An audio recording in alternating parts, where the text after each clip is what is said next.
Welcome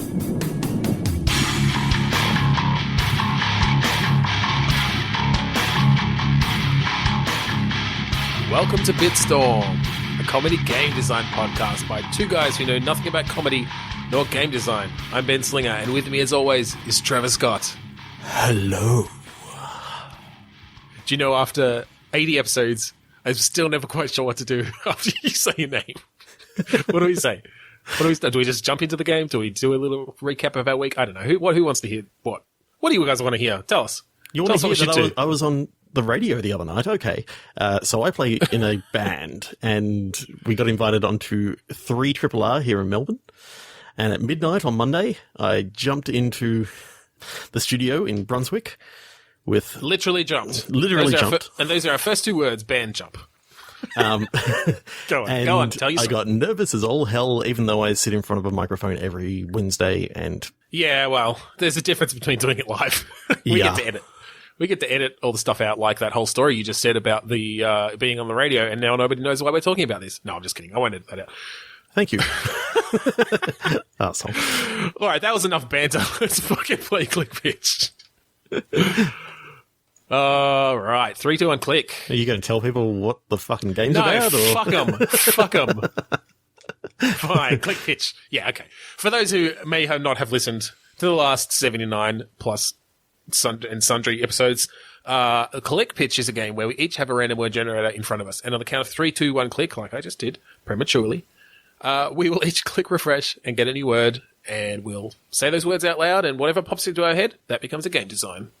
Unless we decide to, fuck it off like we did a few times last week. Well, there were some game designs in there. They were just bad game designs. Yeah. But that's the whole name of the game. So 3, 2, 1, click. 3, 2, 1, click. Tending. Flu. Tending flu. So I'm going to let you choose which flu it is, whether it's an F-L-U-E. With an E on the end or not? Or whether it's F-L-E-U. W. Oh. E-W. Okay, well, there's 3 types of flu we could have here, right? Yeah. It could be a chimney flu. Yep. It could be the influenza. Yep. The influenza. Or it could be something flying. Okay. Tending, just taking care of, or like sort of tendencies, I guess, tending towards. I'm actually leaning towards that you're taking care of someone that has the flu. Okay. But I want to put a little wrinkle on this. Do it. You're a kid, so that you're, you can barely reach up to the countertop and all this sort of stuff. So you're trying to make breakfast and stuff, and you can barely see. And oh god, you'd rather. This feels like a serious game to start off, like a child having to tend to their sick parent or something, or guardian. There could be some real drama there, A fire starts in the kitchen. Can the kid reach up to get the fire extinguisher? Well, I think, how would you do the gameplay in something like this, right? Because obviously, unfortunately, there are a lot of opportunities for comical gameplay. With a child fumbling over things, and I don't know, I'm kind of picturing VR, but with really short hands or something. Actually, that'd be really interesting in VR. This is not necessarily for this game, but I'm just picturing a mechanic in VR where you do have, maybe it's a T-Rex game where you have really short arms. And so, obviously you can move your own arms as long as you want, but it basically uses, inverse kinematics so that your actual hands in the game, they point towards where you're reaching, but they don't reach very far, so you really have to lean your whole body to, That would totally suck. No, I think it'd be awesome. It'd be like an Octodad kind of thing but you're a T-Rex. You're just wandering around trying not to knock things with your giant head.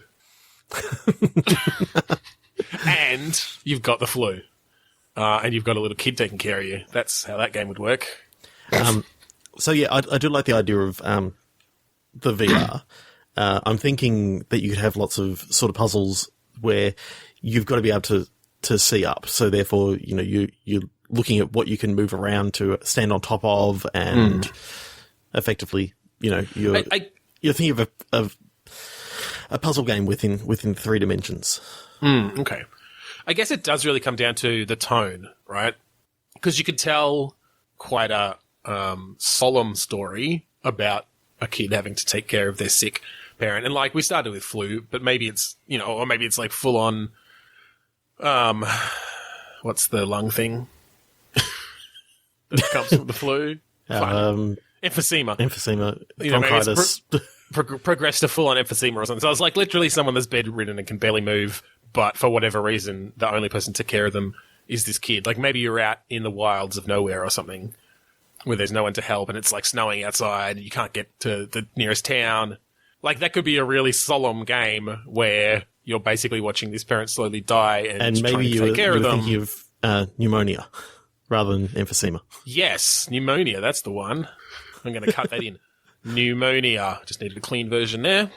Hang on. It's got to be a lot more robotic. Pneumonia.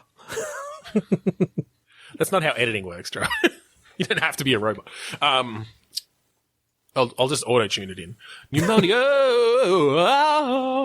But just make sure you got those real heavy steps so that it Yeah. it really Yeah, I'm steps not even going to between try them. to do it in my voice. You all know it. Yeah, so you could have that tone, but then I feel like a puzzle game where you have to like figure out how to push a chair to reach, to be in the right position. So the books you've put in place will let you get up high enough to reach the drip to put the dead drugs in that they need every 3 hours. Like it's kind of a bit of a mismatch of physically tone versus mechanics. Having to go to the PC, look up the phone number for like the local doctor, and then go over to the rotary phone because I'm thinking that like that's all they happen to have, so that you get that sort of feeling of. Mm-hmm. It's maybe they're just it's a very low technology out in the woods cabin, right? Like it's just a 56K modem or even 96 baud or something like that. Just barely enough to get on the internet. Or maybe they have to look at an actual phone book. Remember those things? That's right. There was a thing called the yellow pages or the white pages. They just filled books up with phone numbers. God, I haven't thought about them for fucking years. The only time we think about them is when a new one arrives on your doorstep still. And they're just tiny now because it's just like the 3 companies who still pay for it or whatever. Anyway, I think there is a game there that could tell an interesting story. I'm not sure how the mechanics would go to really do that story justice, Is it just a very narrative story-based game? Narrative story-based game. I think at one stage, I'm thinking social services turn up because you haven't been going to school. Might, yeah. And so, you've got to put on like an elaborate Home Alone style ruse to. Oh God. Just to really drive home that wonderful juxtaposition between jamming game mechanics into this like super serious game about your parent dying. Yeah. Yeah, okay. Let's just lean into it. Let's just lean into it. You have to go through your old VHS collection of all the times all the happy times with your mother and cut together her saying like, no, it's okay. Timmy is not going to school today. And it's just with an old tape recorder. Like it's cutting in between and the gaps are all screwy. And you know what you've actually got as well? Like you got one of those old tape recorders that has a microphone, so you have to like hold the microphone up to the speaker. Right. Yeah, totally. Like, and it's because it's VR, so you actually record it based on the position of the microphone to the, and so to the sound source. It detects if you didn't have it loud enough at a certain point, then you get dodgy audio. You have to record over the top and try to get the timing right to actually cut it in and all that sort of stuff just to get it in the right place. Totally. Yeah, I mean, what other sort of. We could put in a duck hunt minigame where you literally have to hunt ducks because you were completely out of food and starving to death. Except you've got that cute little dog that is, laughing anytime you miss. You've got your cute little dog who laughs at you when you miss, and you can shoot it and then eat it because you are starving to death. And then you have to cook your dog. And there's a little cooking minigame. And 3 to 1 click. Yeah. Bow or bow. Analyst. Huh? Oh, okay. All right, my mind immediately goes to another VR game just because using a bow and arrow in VR is so much fun. Yeah, but is analysing a bow and arrow as much fun? Well, by analysing it, if it means you get to test it out, then yes. Maybe it's like a game where you're a bow analyst. And maybe it's an analyst in the sense of like a consultant who's been brought in to this company who makes bows and arrows to spice up their product. Like sales have been flagging. They're one of the best bow and arrow producers in the country, but they can't capture, the youth market with their exciting bows and arrows. And so you can make suggestions, like every time a bow and arrow comes out, you can make suggestions on how to change it. And it could almost be like not quite a genetic algorithm sort of thing, but I'm thinking, you get a bow and arrow that comes out and you fire it a few times and you go, all right, it needs to be the springier or something. I was literally picturing right then a Spore-esque game in which you create your bow and arrow, and then you see those bow and arrows out in the wild, and then in the wild. Well, I'm kind of thinking of it in a Spore-like way, in that, or a genetic algorithm way, in that you're not specifically designing these bows and arrows. You're saying, make the point a little bit more poisonish. Like you've got attributes that you can apply to this bow and arrow, to different aspects of it. Or maybe you don't even get to say it's on the point. You just say, like, I want it to be springier. And then the next one that comes out has, like, a springy arrow. And the bow hasn't changed. And so, like, when you try to fire it, it's like, like wobbling up and down. And you find it just, like, goes flying randomly. And so you're like, all right, make it a bit stiffer. And then it's got a string that you can't actually pull because it's a stick. I don't know. Like, I'm just picturing all these different ways, and particularly with the arrows and stuff. Like, I don't know, you fire an arrow and streamers come out, or just weird shit that you could do. Explore every aspect of what a bow and arrow can be while still being a bow and arrow, basically. Yep. Yeah. And then you get to shoot people with them. That sounds awesome. I've got in my head, like, the whole scene of, like, in cartoons where someone pulls out a gun, and someone pulls out a bigger gun, and then there's, like, how crazier it gets as they go bigger, and then one person pulls out one that has, like, 3 maces on the side. I love the idea. Basically, yeah. I love the idea that, you say, oh, I want it to be a bit bigger, and it comes out, and you literally have to, like, use a giant stick or, like, grab an arm to reach up, and you're looking up, trying to aim it with one hand and pull the arrow back with the other hand on the end of this giant long stick, just so you can fire. Well, actually, what I was thinking is that you got to put your feet into the bow and pull back with both hands, like. And then you let go of the wrong thing, and the bow smacks you in the face. Your knees just snap backwards. Less tension. Now, of course, the other way we could take it is bow analyzer, and you have to say how good someone's bow is. Bow deeper. Or you've got another type of bow analyzer, and you're looking at how someone ties a bow onto a present. Or you've got the other type of bow, and you're analyzing the front of ships. Yes, I was going to go there too. 3, 2, 1, click. Or you're analyzing the next Laura Bow mystery adventure game. All right, 3, 2, 1, click. Lid. Upgrade. It's a very gamey word, upgrade. It is, isn't it? Now, how do you upgrade a lid? All it needs to do is, like, go on to something and stay there. Seal it up. So it's like a genome sort of game. It's the same thing. It could be an eyelid. It could be an eyelid. Eyelid upgrades. I'm not sure what sort of eyelid upgrades you could get to your eyelids. You could put a screen on the inside so that you can watch TV while you sleep. What I'm thinking is that it's part of, maybe with all these upgrades, the eyelid becomes like something that isn't required so much anymore. And so, because you've got like little misters that keep your eye moist. Yeah, something like that. I'm thinking that it's sort of that one of those technology gone wild sort of games. Okay, so it's Black Mirror the game. Yeah, pretty much. How can we take a specific technology revolving around the eyelid and show the good and ultimately the bad sides of it taking off in society? Well, I think it's ever present. if you remember the episode of Futurama where they had the iPod, which was literally a device that they like pulled apart pulled your eyelid apart and like shoved this device in behind your eye, and then you could like look at screens and stuff. I'm thinking that it's around that sort of style technology from maybe a point of view of someone who is almost like a technophobe sort of thing. They don't like technology.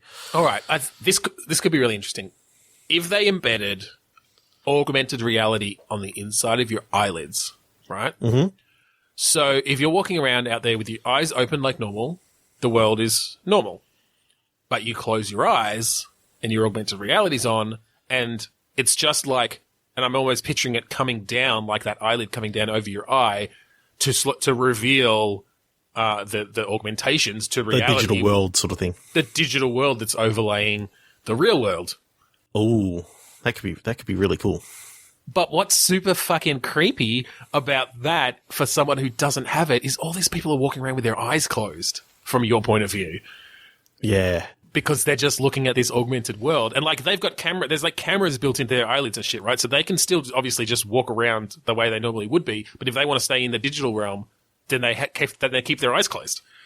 So I'm thinking halfway through the game, you go undercover and get one of these implants installed so that you can actually see what's going on in this world. And you start noticing that with this world, people in the augmented reality can actually like put sort of filters on themselves to make themselves look different. Sort of like very Snow Crash or like an avatar, basically. Yeah, like an avatar. Yeah. And I'm thinking that because you've never seen these sort of things, like people have got like devil horns and all this sort of stuff, and you could actually have like a really freaked out first delve into the techno world. Yeah.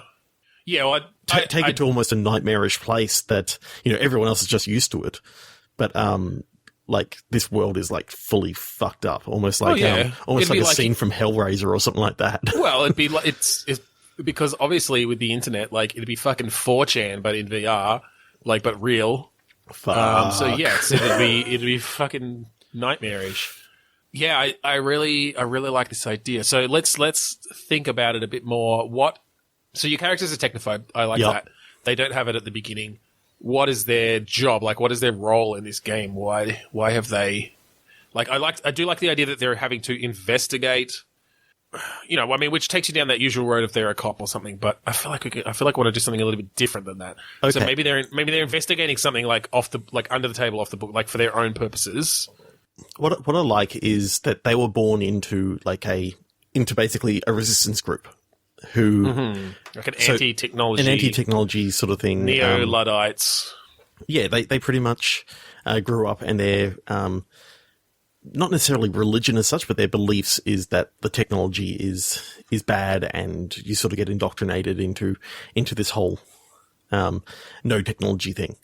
Yeah, and so as part of that, you realize that I'm thinking that maybe either your parents or your friend gets either attacked by people who are in the middle of like a techno dream or something like that. Yeah. Okay. That's a good place to start. Is let's figure out, other than people creepily walking around with their eyes closed, like what are the things how is this affecting society negatively? Well, the fact that Fortnite is always accessible just by closing your eyes. You got people running around just like destroying buildings for resources. No, you're in a game. You're in the game. Someone's playing Grand Theft Auto for real. They just stole a car. Well, it would be interesting to figure out how gaming worked in a world like that. Maybe it's coming from things like, they've started implanting these things into kids from a young age so that they grow up with the benefit of it, but that's affecting them in so many ways because, they don't know necessarily what's real. Like they treat the augmented reality world as real as the real world. Yeah. And I kind of like the idea of analyzing a world in which, the fact that Facebook has like an age restriction of like 13 Right. years and that sort of stuff. Actually being able to delve into a world where they don't have that age restriction. So from birth, sort of like you've got parents who add their kids straight away into social networking and so Well, I mean, everything is. I think in a world like this, like that would definitely be the case. You start getting to the point, and Black Mirror has tackled this in a few different ways, that if you're putting this technology that has cameras in their fucking eyelids from a very early age, then you can basically capture their entire life and go back and look at it and do different things. So, but what would be interesting is, obviously, if the cameras are in the eyelids because they're only meant for the augmented reality, then you only actually ever capture the augmented reality world. Oh, yeah, I like that. And so that's kind of, maybe that's part of the resistance to it is, well, we're not putting cameras on our eyelids, even if it does only capture the augmented reality world. But people who do have that augmented reality world, like maybe it's because the AR is so ingrained that most people spend, 95% of their time in there. Yep. So one way you can literally get away with crimes and things is doing them outside of augmented reality. Like just keeping your eyes open. Okay, so I've got this idea, and it may go a little dark, but that's okay. So there's basically, I'm thinking in this sort of world, there's like a easily transmittable computer virus that starts affecting people who spend all the time in the augmented reality, and that they start going a little bit crazy, and one or two of them turn up in the hospital having cut their eyelids off. Oh God! Okay. And so the government pretty much come to this resistance to try and infiltrate this, because they're the only ones they know will not have been affected. Yeah, and cannot be affected, and they basically give them some sort of special mission to work out who it is who's been creating this computer virus, and I like that. Well, and I like the idea that, and again, that's why halfway through, like maybe they figure out a way to protect against it, and so you can get a special implant, like it's a hardware exploit, right? Yeah. So they can't patch anyone else against it, but if you're getting a new implant, then they've got an upgraded version, which can't be affected by, like, they've patched this exploit out of the hardware, and that's when you do get in, like, you realize to solve this mystery, you are going to have to enter the world of AR. Yep. And that's when you can have, the full-on shift into. Yeah, exactly. And then you can start shifting back and forth. And I like that idea too because, I mean, we haven't talked about gameplay yet, which is fine because this is just an awesome narrative world-building thing so far. Yeah. What are you thinking? Sort of like third-person adventure, maybe? Yeah. I'm thinking, even first person, really, which obviously makes sense from an AR point of view, but you could still do the AR quite well with, you'd obviously just overlay the world when you go into the AR mode. Yeah. I'm starting to think either third person, because I do enjoy that look in the Grand Theft Autos and that sort of stuff. Yeah, look, it's particularly if we've got a strong character, and I mean, we haven't talked much about the character themselves, but if we've got a strong character, then it's good to be able to see them, I think. Yeah, so I'm not thinking, how I said before about the attack that happens early. I'm not thinking a death or anything like that. I just think a sort of attack in which they end up injured, but nothing too serious. But it sort of ingrains the whole idea that you don't trust people who are in augmented reality, and then being asked to go into that world. You got that sort of all of the prejudice sort of thing against it. Yeah, definitely. I think we set it up early on that there's very much an aspect of, it's, and like, I think you're right that we should stay away from it being a religion as such, but the sense that AR is for sinners, right? Like, people go into AR because they want to, like, fuck each other while having devil horns and fucking dragon dicks or whatever, augmented over them. And again, like, so kind of super creepy. You just got these two people fucking with their eyes shut, but they're actually seeing each other with all this augmented over the top stuff. Like, but then during that scene, visual. One of them just gets a scalpel and just cuts their eyelids off. During, like as they orgasm. Yeah. Well, I was more thinking. I kind of thought the idea of the virus was more that it puts something into their AR that like it's so frightening that they it drives them to the point of they never want to be in AR again. Yeah, that they literally have to sort of cut their own eyelids off. They're basically trying to escape. They're trying to cut the implant out. Yeah, they're linked to AR. And I think you need to almost have one of the government guys. The reason why he's so interested in getting this fixed up is because he's actually afflicted with the virus, and he's barely holding on to sanity. Yeah, that's interesting. Like, so what could it be? Is it just that it alters the AR enough that you like basically don't know what's real anymore, which is somewhat ironic, which works well for anything like this. And you could be seeing horrible images in like your family being attacked and that sort of stuff, but you don't actually you don't know whether that is actually true or not. And I like the idea that it makes your own thoughts appear, like your own fears, real in AR, right? Yep. As in, it basically hooks into your brain, which, with the technology being as advanced as it is, there's probably some sort of brain control for whatever. Like, there's some sort of connection there into your actual thoughts and memories. And so, yeah, this basically dips into your thoughts and memories to find your fears and then alters the AR world around you to make them real. So it is things like you're hearing voices, you're seeing things, only in AR, of course, but everyone is so, attached to being in AR now that that's basically the real world to them. They do just as real as the real world. Yeah. They hear their loved ones telling them that they hate them or they cheated on them or that they're terrible or whatever, even though they haven't said it, because they're just in AR all the time, and all it has to do is like say it in their voice in the AR world, and they don't know what to believe anymore. Oh god, that is so fucking scary. That totally is a fucking Black Mirror episode in a game. That's awesome. Yeah. I love it. Yeah, that's cool. Yeah. And we got all of that from Lid Upgrade. That's fucking awesome. Totally. Click. I love when you can go on a good jog like that. Tuning. Director. Okay. Takes me to an orchestra off the bat, but... You know what actually came into my head, though? Mm-hmm. Remember the Left 4 Dead games, how you had Valve's widely celebrated thing, the AI director? Yes. I kind of like the idea of something to do with that. Okay. So is tuning just coming in from the fact that, like, as you play, it tunes itself to your gameplay, which means we get to just make up the game completely out of whole cloth, or are we going to take tuning to be something to do with the game itself that this director is controlling? I think the AI director, it's controlling all the enemies and how it all works to sort of determine how you're going in the game. But the tuning is actually sort of something from remember the game Oxenfree? How you had to tune your radio in. I finished it, but yes. So there's certain points in which you have to tune your radio in. So I'm thinking that you could actually have like a sort of, not necessarily a survival game, but maybe a survival game in which you're trying to get off this island.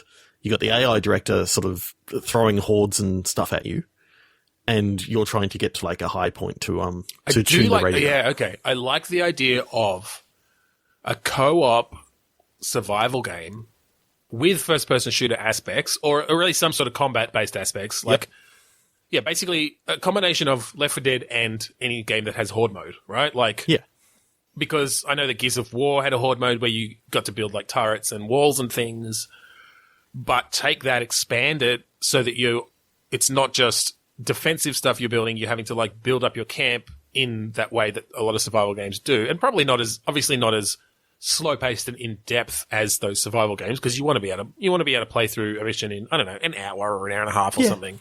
Yeah, something like that. But yeah, I love the idea that you're on a randomly generated island. The AI director is controlling when the enemies come, how much... The drops, The drops, exactly, like how many resources you have, what's available to you, based on how well you're playing, to make it an exciting but achievable goal, basically. And I'm thinking sort of like with the like Left 4 Dead idea about, if you make it to a point and you manage to contact via this this two-way radio, the people to come save you. That's when you got the massive hordes coming in, and you got to basically survive for 15 minutes or whatever while they come. Yeah, and so you've got to have set everything up well enough by that point. Yeah, so to make sure you're going to survive. I'm thinking that that could be one way that these things sort of go. Mm-hmm. But there's maybe some alternate sort of ways of calling in for help and that sort of stuff. Maybe one of them is turning the lighthouse on. So you make it to the top of the lighthouse, and now you got to fight your way down. Well, what could be interesting, because I mean, in Left 4 Dead, it was basically pre-made levels that had things that were basically optional that the director could use. This is what I assume, but hordes could come from this direction or this direction or this direction in these sort of different amounts. This way could be blocked off, but this other way is open. You had your mini boss enemies. You had your huge fucking tanks that would come in every now and again. And they were, depending on how well you were going, they'd come in at different points. I do like that idea, but I think given that we're at least 10 years on from Left 4 Dead, and that this is a completely made up game, so we can do whatever the fuck we want. Yep. That a purely procedurally generated level. Oh yeah. But I like your idea of different ways to contact, but I think the procedural level might have like one or two of those ways. And so you have to seek them out. And so some of them are going to be more easily spotted. It's like, oh, there's a lighthouse over there. We can see it in the distance. We know if we turn that on or off, whatever, we're going to get help. But now we have to find our way to that fucking lighthouse in this procedural generated level. And hope that the globe is actually working. Yeah, well, that's it. There could be like subtasks then that are also randomly generated. Like if you've got to the lighthouse with no problem at all, then the director goes, oh, you know what? There's no fucking globe in there. Now you got to go find the globe. And gives you a clue to, oh, it's in the storage room, which is, approximately 3 kilometers southwest or whatever. Oh yeah. I love the idea of it being like 3 kilometers away. So you got to fight your way through. You got to survive. Like there are hunger and thirst mechanics. So you're doing your hunting, you're laying traps or whatever. And I don't know if we're doing zombies or what, but whatever the sort of actual threat is, fighting them off. I've been getting a bit more into the like Stephen King world, and I like the idea of like a mist style creature. Okay, just sort of a Cthulhu-esque abomination that has lots of limbs and eyes and so claws you can basically have hordes of those. You can have like something like that, something that's like a giant centipede. That just came to my mind, but it's a giant centipede with human legs. Oh, fuck me. Now I'm just picturing a human centipede. I know. I was thinking that too. It's like a human centipede, but they've all actually fused together. But they still look like humans with their mouths standing on so it's butts. not like they're standing. How does that work? They're like interconnected through the body, like. The body's all just connected together. So you got lots and lots of legs really, really close together, like a really creepy conga line. But the whole human centipede thing was that the mouth was attached to the butt. Yeah. Are they like 69ing? Is it is it like this long thing that has all these legs on the bottom alternating with all these legs on the top, so it can actually like crawl on the ceiling as well? But it's all these people where it's like mouth to butt, mouth to butt, mouth to butt, like flip, flip, flip, flip, flip. Yeah, okay, done. There you go. That's one of your enemies. Oh, Jesus Christ. That is the scariest, most fucked up thing. But no, I like that idea. It's that real Cronenberg style thing, right? Where it's sort of human-esque body parts put together in ways that don't make sense and so become really creepy. Yeah, it's a little bit similar to like Dead Space as well. Like that kind of had stuff like that where they're vaguely human-esque, but with stretched limbs and claws and body parts that are obviously not actually useful to them, but just sort of hanging out of them for whatever reason. So maybe, depending on where you are, like you could have the sort of mist coming in and you can have normal sort of looking people, but then when the mist sort of hits. Or they may or may not turn into something. So basically it's almost like you can go with the Stand sort of idea that certain people have got immunities to it and... Well, or like the Thing, right? Like you don't know who is actually infected, or I guess in that case it was an actual creature or alien or whatever. Yep. But yeah, like it's just bringing in that tension of, I really like that idea. Is this NPC going to like turn around and bite your head off, sort of thing? Yeah, so you can have NPC because I like the idea then that because obviously we're thinking, I was thinking co-op in Left 4 Dead style. Yeah, definitely. But that you can recruit NPCs along the way. And they can do a lot of the mundane work of like they go out and hunt and they build your camp when you need it and that sort of thing.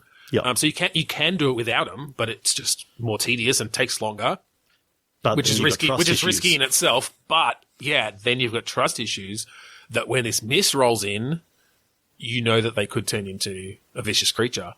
And I like the idea that potentially one of the player characters could be as well. Like, I think that's much less common, but possible. And at that point, like, for them to win, they literally have to kill everyone.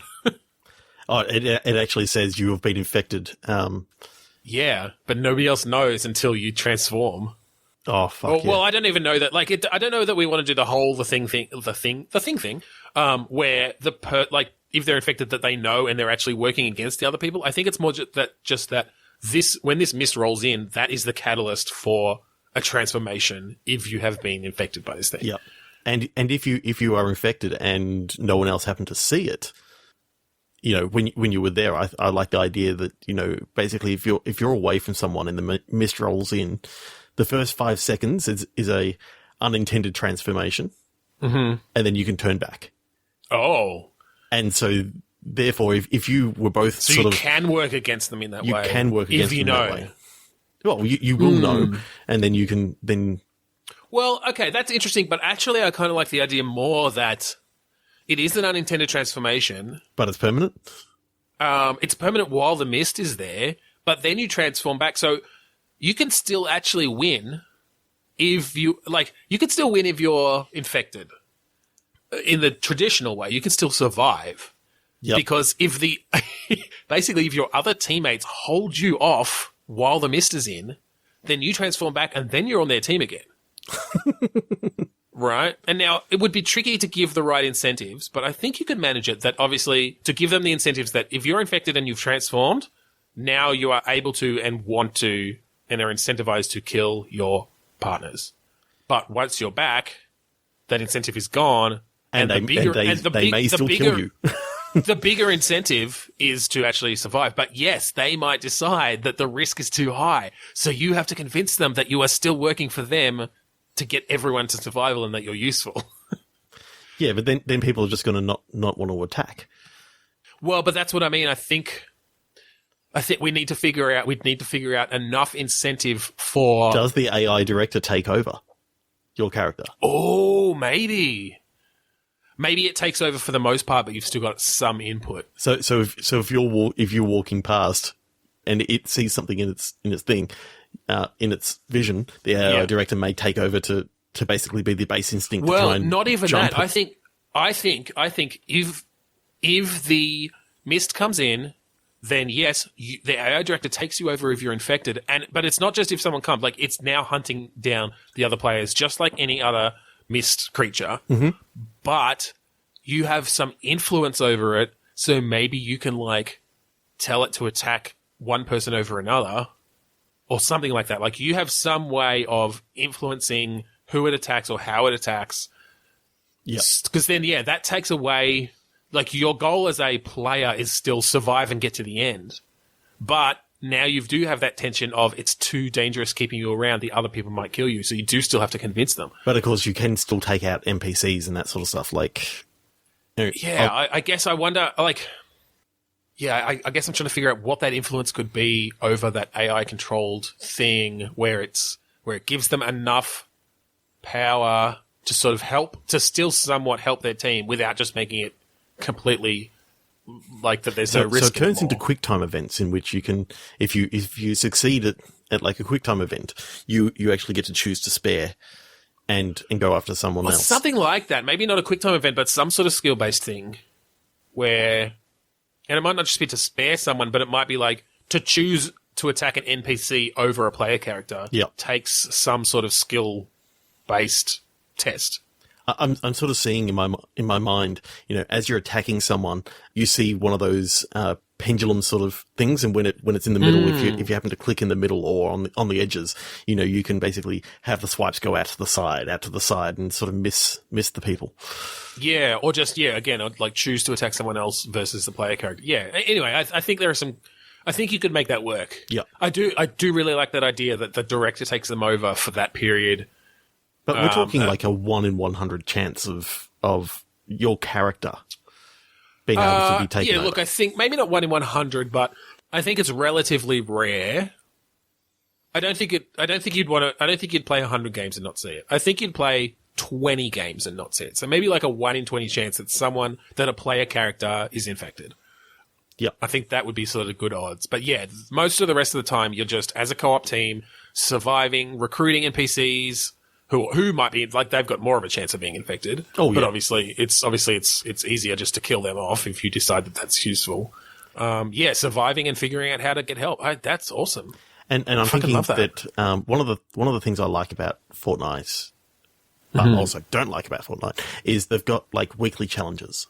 But the thing is, for Fortnite, you got to pay for those. Well, I'm thinking that this is actually just part of the game. There's weekly challenges of finish the game with having befriended 15 NPCs in the game. Yeah, well, and I think also just everyone, like it could just be everyone gets the same seed, right? You play the weekly, and a lot of different, like Binding of Isaac does this, and I know Nuclear Throne did this as well. It's just everyone, like there's a weekly challenge, and it's basically just pick a seed. And everyone gets that same seed for their procedurally generated island, and then it's whoever does it the best. Whoever gets off the fastest, or like you could have separate sub-achievements of do the weekly seed while befriending 15 NPCs, and also saving 15 NPCs or whatever, right? Like, extra challenges and stuff. Having a little commune. I'm thinking sort of similar to, the Jetpack Joyride sort of, thing of kill 3 NPCs with a shotgun. Yeah. That's one of the things, and you get a, if you happen to, do that, you get, a certain amount of credits that you can spend on cosmetic items. Yeah, I could see that sort of thing working. And maybe it's... So you're thinking that you've just got a few of them per game, basically. Like it randomly selects... Yeah, kind of like... 3 to 5 challenges per game, where if you do those things, you'll get some sort of bonus. Just if you've played like the Jetpack Joyride and that sort of stuff, they're perpetual challenges, but you only get like 3 per... active at a time. Yeah, and you can skip them sometimes, or you can replace them out. Usually they make you pay to do that. Yeah. So I'm thinking nothing with real credits. I'm thinking in-game credits you can choose to skip, or if you got 3 shitty ones. I think because this is a sort of a round-based thing, I think it's just every time, again, based on the seed, you get these challenges and you either do them or not in that game. Yep. And the next game you get some new ones. Yeah, and it basically says light the lighthouse within 15 minutes. Yeah, something like that. Exactly. Like based on the types of ways you can contact help, or and again, the director controls all this, right? Like if you give the director enough intelligence, around the different options, that's fucking awesome. I want to play the shit out of that game. Same here. It'd be scary as all fuck, especially seeing that fucking human centipede thing coming at you. But especially if it's like walking on the ceiling of a cave. Oh shit! You knock it down and it's like it can't get up again because it's got legs on the outside. It's just going. Whoop, whoop, whoop, whoop, whoop. Oh yeah, and it's coming circles. and interestingly enough, the front of it isn't the front of a human; it's the back of a human. So its face is an asshole. One big brown eye. Yeah, one big brown eye. An upside down human, by the way. So it's like the eyes are higher. Exactly. Yeah. So you click. Yeah. Nia. Axe. Now, we've had some good stuff with axes on this show. Nia Axe. Maybe this one is a woodcutter who's afraid of axes.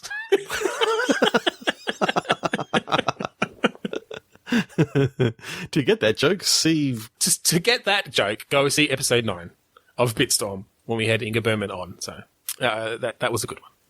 Okay. Axe and Nia. So I'm thinking that you play a character who's afraid of Axe body spray. I thought of Axe body spray too. Because they sprayed it too near to their armpit. The funny thing is, we're not Americans. So here it's actually Link's body spray, but that's true. Well, what I was maybe thinking is this is a game where you are firing somebody who you really like, like axing them from the company. Mm-hmm. So maybe like it's your son-in-law. It's just, yes, totally. Well, okay, all right. Let's take this. Let's use that as a jumping off point. Because, I mean, you could make a whole game about firing somebody, but it'd probably just be some sort of dialogue tree. Like, that's basically just a dialogue tree. Yeah.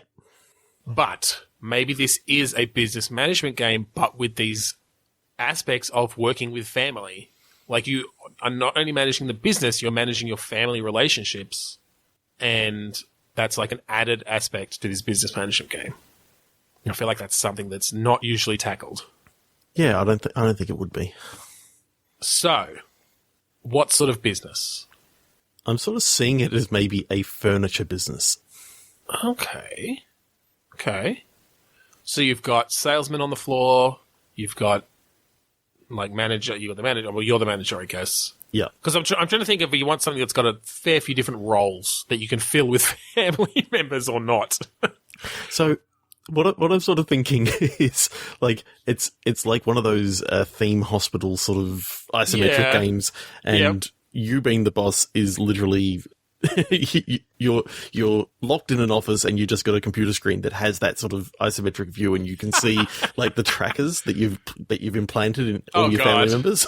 Well, I mean, I think you probably want a better view than just dots on a screen. No, I'm saying that you get a view that looks like something like Theme Hospital, but the idea is the framing of it is you're hiding in your office. Yeah, okay.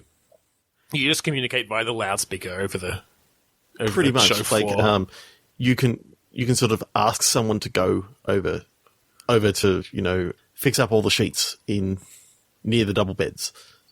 So whether they go or not depends on how much, how many staff members they've got around them and how many clients. And yeah, okay. I like this idea of the balance between hiring a family member and thus increasing stats basically with your like standing in the family, but they might be shit. Yeah. Versus hiring someone who's not in the family where you are more sure of their ability and also are able to fire them with no repercussions. So the question is this like a mafioso family? So you've got that sort of oh, jeez. No, I don't money think, laundering and that sort of stuff. Nah, I think I want to keep it more pure than that. I think it's literally just you have a big family, a lot of siblings, so you got a lot of nieces and nephews, you got a lot of cousins, and you're a successful business owner. So, of course, they all want you to set themselves or their kids up with jobs. Yep. And on top of that, you just make it an interesting business management game, right? Like, I think this is just an aspect of this game. And sure, we can go with furniture store. So you're setting up, like, here's the bedding department. Here's the, like, white goods department. I think it's it's a big sort of department store-ish sort of like a thing. Harvey Norman or something like that. Exactly, yeah. So you got beds, you got white goods, you got, flat packed, put it together, IKEA-esque dresses and things. Mm-hmm. You got kitchen goods, and maybe there are different skills involved in all of those things. I don't know how you measure that. But all your employees have like skills in either sales or like packing, like for backroom stuff. If they're strong, they can move beds around and that sort of shit. Yep. But yeah, then you've got this whole aspect of the family. And I like the idea that like every week you have a family dinner or something and that reflects your standing in the family. Like it's just a short little scene. And it could either be like, yeah, everything's great, except you're really awkward because all of your family employees are shit, but the family loves you because you hired them anyway. Yeah. Versus your business is going really well, but the family fucking hates you because you've like fired all their nieces and nephews. Plus your Uncle Gary. Like, come on, Uncle Gary. He's awesome. He can Everyone do magic loves tricks. Uncle Gary, but he's as incompetent as Jerry on Parks and Rec. Yeah. In fact, his name used to be Gary. But we just call him Terry now. Yeah, that's fun. I like that. I like that addition. I feel like you could do some really cool stuff with that. All right, one more. Yep. Or two. I don't know. We'll see how this one goes. 3, 2, 1, click. My word is deck. Personnel. Deck personnel. All right, I see 3 different ways we could take deck. Mm-hmm. The house deck, that you stand on and have a barbecue on. Okay. Deck of cards. Okay. Or to deck someone. Okay, I've got a fourth one. All right. Ensign, move to deck 3. Oh, okay. That works well with personnel. So like a starship or just a regular boat ship. The boat ship, that's what they call them, right? Yeah. I kind of like this as a very, very like proto Star Trek sort of game. In that, you're dealing with early days of starship travel. You're not actually in the Star Trek universe, but you've got that same sort of idea that the sort of world has come together and you're traveling off into the stars. So it's like that we've just discovered warp travel. Yeah, faster than light, at least. Faster than light. As to how that would work and how fast you could get somewhere, I'm thinking, sort of instantaneous travel between places. The whole idea of like the event horizon, compress two points together and then you instantly move through. Yeah. Okay. So I think you start off. Do you get to build this ship then? Like, is this a kind of starship builder / exploration game? I'm thinking it's an exploration game, but it's sort of like Quantum Leap in that you can't make your way home. Basically the travel that happens. We always thought that we were able to calculate where we were jumping to, but it turns out that we can't actually calculate with enough precision to actually know that we've actually made it to the place. So you've got a limited number of personnel. And you've got away missions and that sort of stuff. I'm thinking sort of like an XCOM sort of game. Sort of like XCOM combined with FTL. Yeah. So, yeah, I like this. I like the idea that humanity's just got warp, like faster than light travel, like this instantaneous travel. Yep. So the first thing they do is they just go, we're fucking going as far as we can go. Let's do this shit. And they get there and realize, oh, fuck, like, there was this particular limitation to fuel or navigation or whatever. We can't get back home. But they can seek out the resources they need to make further jumps locally. Yeah. Sort of like a Voyager sort of thing that they're 70 years away. So I like the idea that they're heading back home, and that's sort of where your FTL thing comes in, where it's like, it's sort of roguelike. You've got a goal, which is get back home, and there's sort of a fixed way, like a fixed number of resources that you need to get there, a fixed distance. Yeah. But the way you get there is completely procedurally generated. And yeah, it involves a lot of the Star Trek-ish stuff of you fucking first contact, right? Like you find new races of creatures. You beam down to planets and to try to find resources and come across alien life forms that are hostile or not. And again, like, and you could have set pieces. It doesn't have to be fucking No Man's Sky. No Man's Sky, where everything's procedurally generated. I'm thinking more of an FTL or a Spelunky-esque thing where it's you just get things in different configurations and each thing has a certain amount of randomness to it. Yeah. I like the idea of there being limited personnel on board. Yeah, and that too. And that's a resource too. Because, you've only got X number of engineering staff. You've only got X number of security staff. You've only got X number of science staff. Well, I like the idea, though, that similar to FTL, given getting the right events, you could recruit people. Yes. Aliens. If you befriend the right races. Basically, if you make your diplomatic check in D&D parlance. Yeah. You can maybe turn someone from hostile to being your friend. Yeah.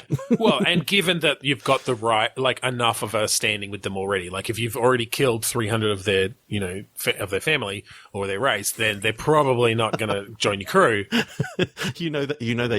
They loved their bedding store and you just went and axed their entire family. Exactly. Like if you just fired all of those aliens from Black's on 9 from your furniture store, then they're not going to come join your crew as a fucking weapons specialist. And then when they say that you axed them, you literally axed them in the face. Yeah, because look, we're pretty primitive still. We just invented warp travel. We still use axes as weapons. Also tools. That's how we fix the warp drive. We just axe it. Just hit it with an axe.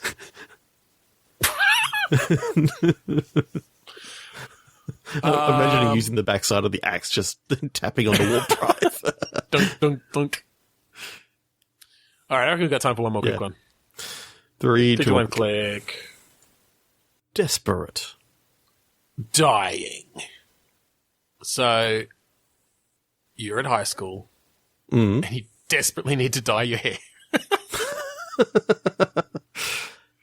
Everyone else is dyeing their hair, and you need to keep up with the trends. Okay, so what's in my head is a game in which you play out. Oh, you're a guy who has just been shot, and you're living out your final moments trying to crawl your way to your phone, to basically call 911. You're really desperate to like get to your phone. Yeah, and you're dying. You're dying. So everything's sort of fading out, but as you're doing that, your life's flashing before your eyes, and you're playing out. So are you? You obviously get to play out these scenes from your life. Yes. All right. So obviously, a very narrative sort of thing. Is this a home invasion, or are you a police officer and you're I like shot the the line idea of of home duty? invasion. I really do. I like the idea of home invasion. Then the character can be any number of things. Exactly. All right. That's interesting. So I think this would obviously have to be a pretty strict narrative. Yes. You're thinking point-and-click adventure, third-person adventure. What's your kind of... Yeah, I'm thinking sort of mind? Heavy Rain-esque. Okay. So sort of third-person adventure with maybe just some basically mild interactions throughout your story. It's basically an interactive movie. Yeah. Yeah, I like that. That could be fun. I haven't played Detroit Beyond Human yet, but I'm looking forward to it. Yeah, same here. Haven't bought it, but I plan on getting it at some stage. And I plan on borrowing it from you. Yes. All right. I like that. I like that idea. So, I like the idea that you're telling two parallel stories at once. Yep. Because I think maybe rather than just a plain random home invasion, this is someone you know. Yeah. But maybe Maybe you don't know that initially. They've got a mask on or something, and so you're cutting back and forth between the bits where you're basically you're like shot crawling along the floor, and this person's still there, and you're saying like why, like you're talking to them, and discovering a little bit about what happened there, and then the flashbacks, basically the life flashing before your eyes, starts to put all that in context of leading up to that point. Why this person hates you or wants to kill you. Yeah. And they're basically trying to make it look like a home invasion. So I'm thinking some of the flashbacks can just be a flashback to, something that happened at school. So you. Oh yeah, I think very on. Yeah, I think you go very early on, and that's how you're establishing the character then, right? Like this is still how you tell the backstory of this character. But as you go on, and as in the present, you start revealing things about this relationship. You then flash back to sort of give them context. Mm-hmm. Now, we're going down this path again where we just lay out the very idea for what a cool narrative would be without actually going into the details of that narrative. So, do you have any thoughts on the details of that narrative? Who is this person? Why does this other person want to kill them? I think it's got to do with money. Usually does. Money or sex or love? Money, sex or love. I'm liking the idea that it's to do with like maybe a big inheritance. Okay, so they might be related to you in some way. Yes. So I'm picturing that it's actually your son. So basically, as you're going through, you're seeing maybe the birth of your son. Your grandmother's just died. Your grandmother has just died and left you a huge inheritance. Or it's happened, sort of soonish, to the time. You can go back to a couple of days ago where you had a massive fight with your son saying that, if he doesn't get his act together, he's going to be cut out of the will, sort of thing. Okay, yeah, and that would obviously be pretty close to the end. You'd see that.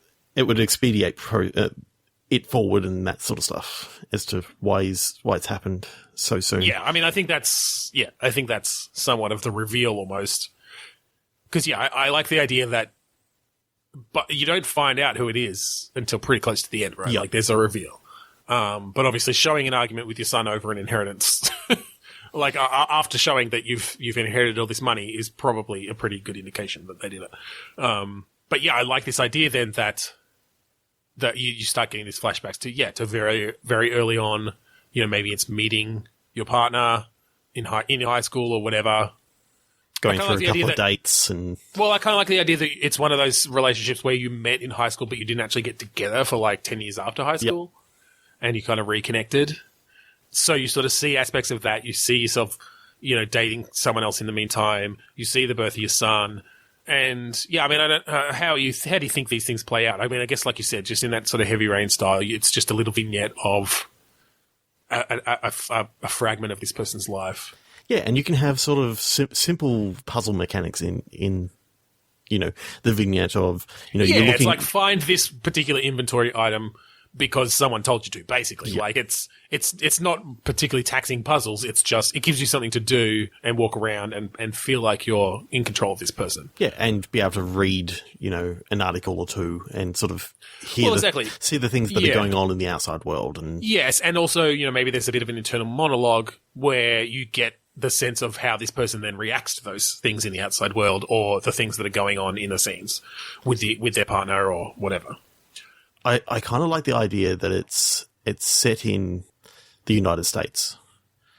So yes, considering the gun violence, that makes sense. But the one of the threads that can sort of happen is you come from old money sort of thing, but your estranged brother is actually the president of the United States.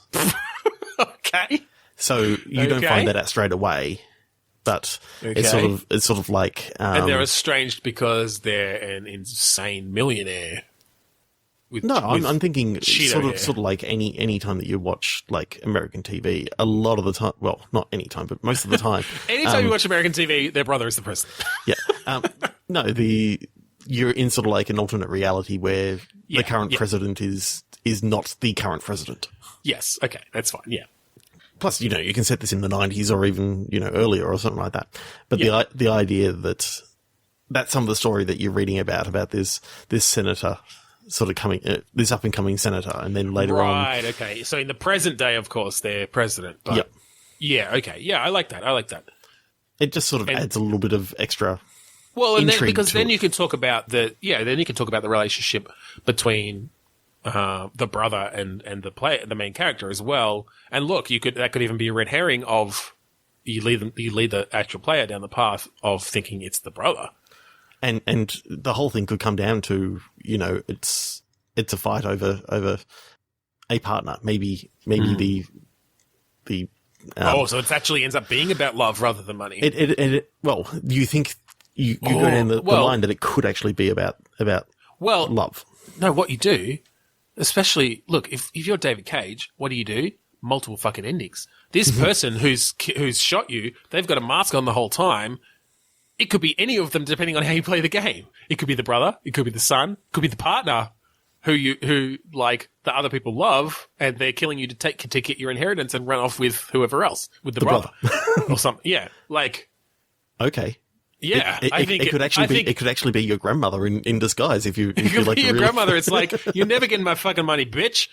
I'm keeping it all for myself. I'm living forever. I fake my death. Exactly. I don't like the way you've been spending it. I'm taking it back. Bam! Shot to the head.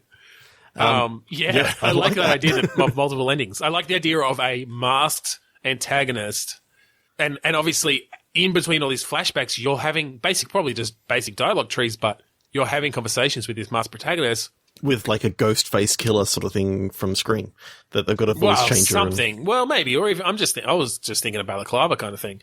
But yeah, I guess a voice changer so that you're not giving it away. But yeah, like, or so that you didn't know who it was. They're only talking to you via like a text to speech sort of program. So you get that like Stephen Hawking sort of sound. Right. I mean, I think just a speech disguising thing would be fine. Mm-hmm. Yeah, one or the other. Anyway, we disguise the speech, of course. But yeah, based on the decisions that you make, I mean, presumably at some point the game decides what the ending is that you're going to have. Yeah. And starts giving you hints towards that.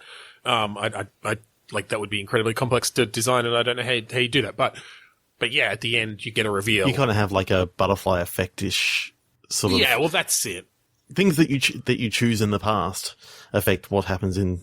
I mean, I think the way you probably do that is up to a certain point, you keep all the conversations ambiguous, but have sort of little isolated areas that you can do different things in that maybe shove some variables in one direction or another. And then there's probably some sort of decision point where it's locked into an ending. Yeah. Which means from that point on, you can hint towards it. But I'm liking the idea that in the flashbacks there can be certain decisions in which it's very black or white sort of. Exactly. Well, yeah, exactly, or at least somewhat dark grey or like mother of pearl white. Yeah. You're not quite black and white. Take the dog around the back and shoot it in the head with a shotgun because it's got rabies. Or give it a pound of bacon. Or hand it off to your brother, who then gets bitten and gets infected with rabies. And that's why they killed you. It's all just the disease. No, I think that's really cool. David Cage, call us. I don't know how Detroit Beyond Human's going, but given your track record, you probably need another cool idea to get people excited over. So we've got it. I know. I've actually heard really good things about Detroit Beyond Human compared to Beyond Two Souls. Well, that's fair. Yeah, look, I didn't mind Beyond Two Souls, but it could have had a lot of improvements. Yeah. So, and I would have liked, spoiler, for Heavy Rain to have more than one killer. I never played through it more than once, so Sean! I just assumed it had 30. Sean! Jason! I think we will end it there tonight. Thank you for joining us this week on Bitstorm. If you want to find us online, we're on Twitter, Facebook, and Instagram as BitstormCast. We have a Facebook group, facebook.com/group/Bitstorm. We're on YouTube. You can search for us on Bitstorm or Point Click Repeat. On there, we are on Podchaser at podchaser.com/Bitstorm. Leave some reviews, rate us, do all the things. While you're doing that, jump onto iTunes and leave us a rating and review there. We've also got a website, bitstormcast.com. We'd like to plug our friends at the AGPN, the Australasian Gaming Podcast Network. Search for hashtag AGPN on Twitter or look for the Australasian Gaming Podcast Network on Facebook. Finally, we'd like to thank our band, Kurodust, for the song Mount Defiance off of the album Containment Failure. And I did check. We are in the new Google Podcasts app as well, so you can listen to us there if you're on Android. So that's cool. One day we'll be on Spotify. Fuck them. So thank you again for joining us this week on Bitstorm. I'm Ben Slinger. I'm Trevor Scott. When I close my eyes, I can see your pee-pee. In AR.